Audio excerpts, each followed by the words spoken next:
Lookism के universe में monster बहुत हैं, लेकिन जनरेशन 1 के किंग ये वो लोग हैं जिन्होंने पूरे रीजन्स पर राज किया था। और आज हम उन्हें रैंक करने वाले हैं top 10 strongest king of generation 1। Warning दे रहा हूं दोस्तों, ये लिस्ट मेरे हिसाब से है, आपकी भी अपनी लिस्ट हो सकती है, तो अपनी लिस्ट कमेंट में करो। तो वीडियो को एंड तक जरूर देखना। नंबर 1 पर जो किंग है उसके नाम सुनते ही फाइटर्स का कॉन्फिडेंस डिसअपियर हो जाता है। वो बंदा अभी भी लुकिज्म में तहलका मचा रहा है। तो चलिए शुरू करते हैं। Number 10 प्योंगतांग king. लिस्ट को शुरुआत करते हैं प्योंगतांग के किंग से।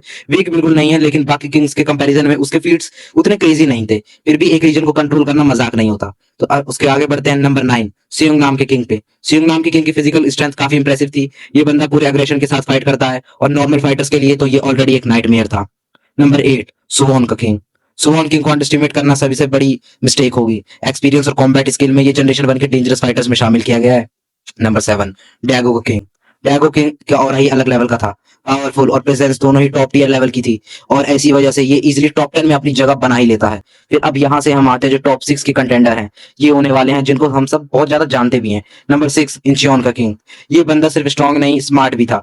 फाइट के दौरान अपॉर्चुनिटीज क्रिएट करना और अपोनेंट को प्रेशर में रखना इसकी स्पेशलिटी है। और इंचियोन के किंग से मेरा मतलब है इंचियोन के दोनों किंग्स, ये दोनों ही क्योंकि इक्वल लेवल पे रहे हैं अभी तक के हिसाब से जो इनकी फीट्स देखी जाए तो। नंबर 5 बुसान का किंग। बुसान का किंग जिन रैंक। अब हम एंटर करते हैं टॉप 5 में। बुसान किंग के पास रॉ पावर, डोमिनेंस दोनों था। इस लेवल पर फाइटर एक वॉकिंग डिजास्टर होता है। और तो और ये बंदा खुद गैब्रियोंग किंग का डिसाइपल रह चुका है। गैब्रियोंग किंग का स्टूडेंट है ये एक। नंबर 4 पे आता है टेसुमा। एक हाथ और एक हाथ में ही पूरा डिस्ट्रक्शन। टेसुमा की कन्विक्शन और पंचिंग पावर को अंडरस्टिमेट करना इम्पॉसिबल है। अगर उसका पंच क्लीन लैंड हो गया तो फाइट सिर्फ एक ही पंच में खत्म हो सकती है। और इसके बाद आता है नंबर 3 पे किंग ऑफ जियोलाडो चांगसू।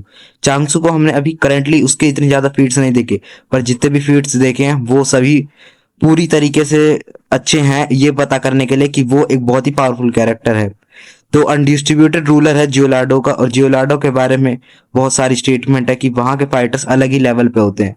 और चांगसू ही हमें लेटेस्ट चैप्टर में पता लगा है कि वही वो बंदा था जिसने अपने प्रीवियस अल्टीमेट किंग का हाथ काटा था। At number 2 we have the former king of Seoul Jichang Kwak. ये बंदा सिर्फ स्ट्रॉन्ग नहीं, ये कंप्लीट पैकेज था। स्पीड, स्ट्रेंथ, बैटल आईक्यू और एक्सपीरियंस का।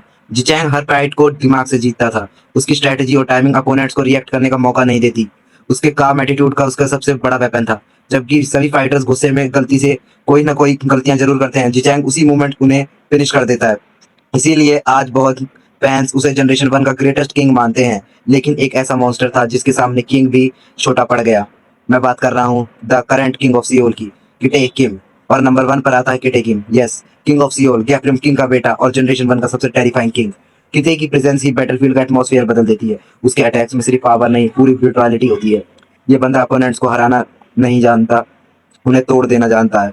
उसकी raw strength, monster's physique, overwhelming aura उसे बाकी किंग से अलग लेवल पर ले जाते हैं। जब किते सीरियस होता है तब जीतने का ऑप्शन सिर्फ उसके पास होता है। और इसी वजह से मेरी रैंकिंग में Kitae king is the strongest king of generation 1।